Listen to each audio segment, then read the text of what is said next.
Welcome to Coruzant Technologies, home of the Digital Executive Podcast. Welcome to the Digital Executive. Today's guest is Terry Rowinski. Terry Rowinski is the President and CEO of Health Payment Systems in Milwaukee, Wisconsin. As President and CEO of HPS, Terry's focus is providing consistent, relatable leadership that engages, inspires, and encourages growth within all levels of the organization. His people-centric approach consistently yields positive bottom-line results by influencing hard-to-control costs such as turnover and productivity. Throughout his 30-plus year career, Terry has consistently led teams that exceeded financial objectives in both growth and cost reduction. While Terry has spent the last 5 years in the healthcare and patient billing industries, his senior leadership has made a positive mark in logistics, e-commerce, and online retail, including guiding retail giant Kohl's department store's online merchandising launch as VP and GMM of e-commerce. Well, good afternoon, Terry. Welcome to the show. Hi, good afternoon. Thank you so much for having me today. Awesome, Terry. Just looking at your background, and over the past several years, you've really transformed HPS, the company you're at now. In my thoughts, I think that transformation you did is just having that clear vision and transparent leadership style. Is this the secret of your company's success, or maybe you could share a little bit about that?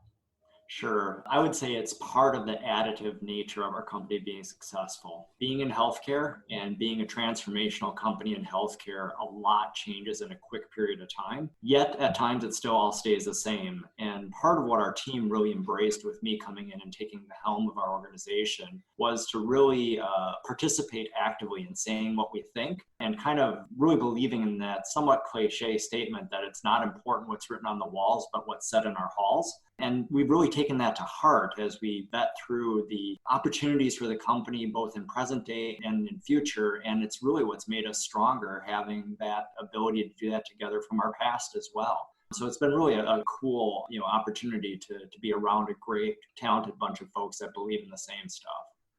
That's amazing. And I can tell just by your leadership style. And if anybody wanted to go out and look at your profile on LinkedIn, they can see that you've done some pretty great things. And you've, in my opinion, transformed not only your leadership through the various promotions you received, but it looks like you're doing a lot of positive things at the companies. Kudos for you on that. So Terry, what do you have planned for 2020 as far as new products or services? Or as you know, you might just be in recovery mode from this pandemic. Yeah, golly. So we as a team faced really a great deal of intrepidation as the pandemic really took hold, especially here in the Midwest in Wisconsin, where our company's based out of. Oddly enough, on March the 5th, I took our leadership team through an exercise that I like to do that's called Killers. So it was literally, let's wake up tomorrow. So we woke up on the 5th and HPS was gone.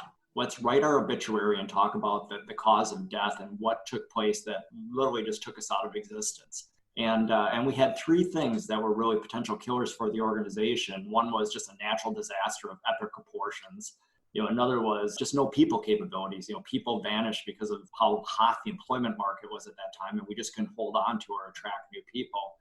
And the third was just really ridiculous things like our private equity firm folded or something, from that perspective, we lost all funding. When we went back and we took a look and we were talking about natural disasters, we started to really put that in context and say, okay, is this global pandemic actually a variation of a natural disaster? And is this something that could be the end of the company if healthcare takes a significant right turn or maybe reverse turn in terms of what's going on?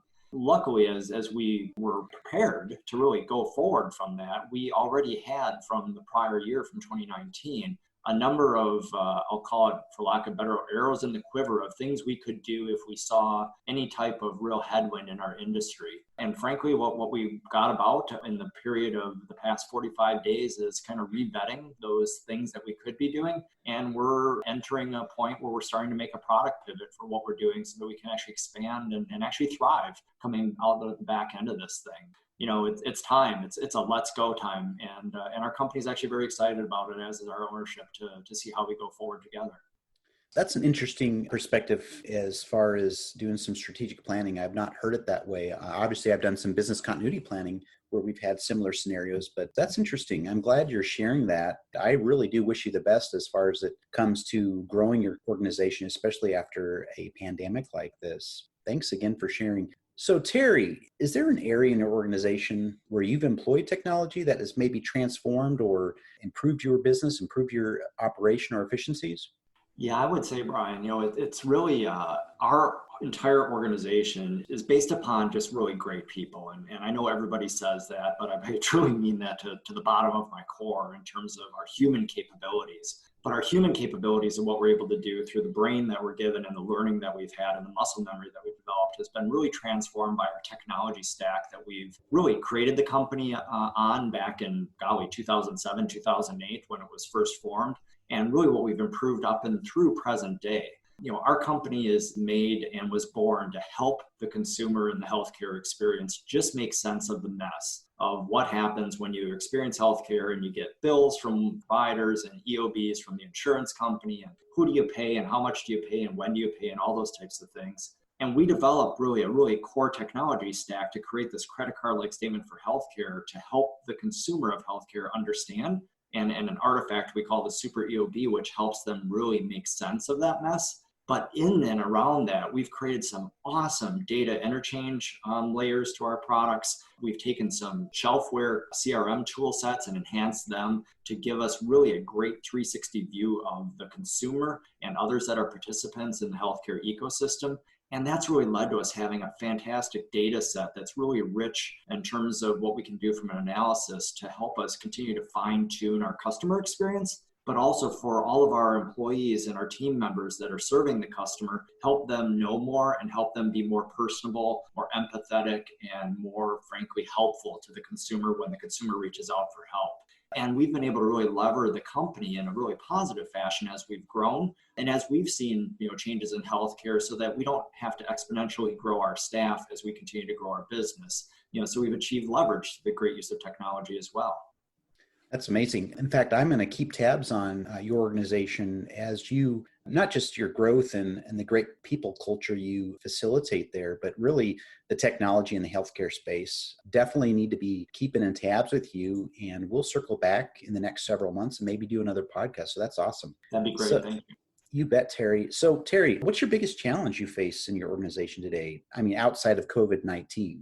Oh, that's an awesome question. Frankly, it's inaction. Healthcare is hard. I had been at a prior company where I was in charge of procuring healthcare for a couple thousand team members, and I understood it was hard from an employer perspective. It's really hard actually from an individual or a company that is trying to provide services to those who are giving healthcare. What I mean by that is that really, unless you have a cure for something or a medical device breakthrough or some way to create a new revenue stream for folks, I've found, unbelievably, I think, that healthcare doesn't normally pay attention to cost out, profit in opportunities.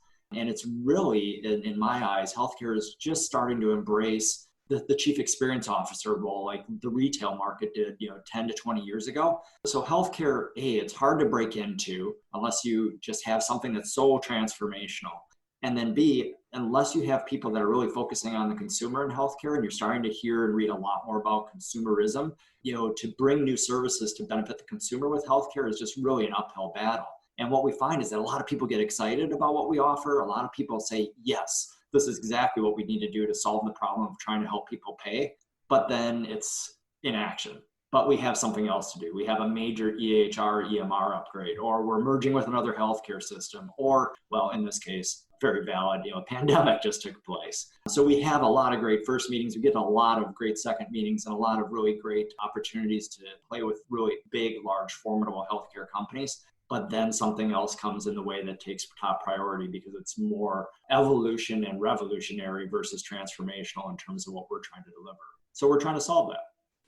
Thank you for sharing that. That's certainly worth the share. And I think a lot of companies have that same challenge, honestly. So I'm glad that you recognize that and are working on that as well. So Terry, wrapping up here, I've just got another question for you. Can you share something from your career experience that would be helpful for new emerging leaders or those looking to break that glass ceiling?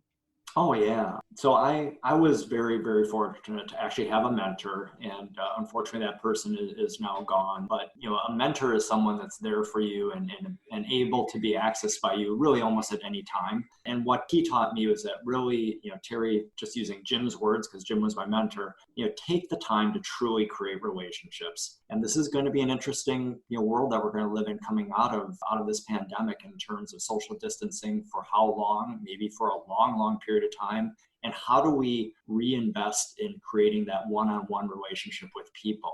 And as a responsible leader, a key responsibility for every leader is in those relationships is to really create an environment of psychological safety and trust, empowering those that are around you to bring the problems to the surface that they're seeing and encourage healthy debate that everybody can be heard. And frankly, admitting what is not right within the world, what's not right within your company, what's not right within personal relationships. If you can get to that core, you can make things so much better. So, take that time to create those relationships, be a valued listener first and opinion giver second, and do not be afraid to say what you think and help people in a supportive way. It's kind of like the golden rules that we learned when we were growing up and in kindergarten, but it's just, more tuned for the 2020s. That's great. And I think no matter what generation or what era we lived, humans have lived on this earth, a lot of that leadership is tried and true for the centuries. And I'm glad that you think that way. And I agree with having a mentor. I think that's one of the most important things in growing your career and helping others as well. So Terry, I want to personally thank you. It was a pleasure having you on today, and I look forward to speaking with you soon. Thank you. Thank you very much. And thanks to all the listeners as well. Bye for now.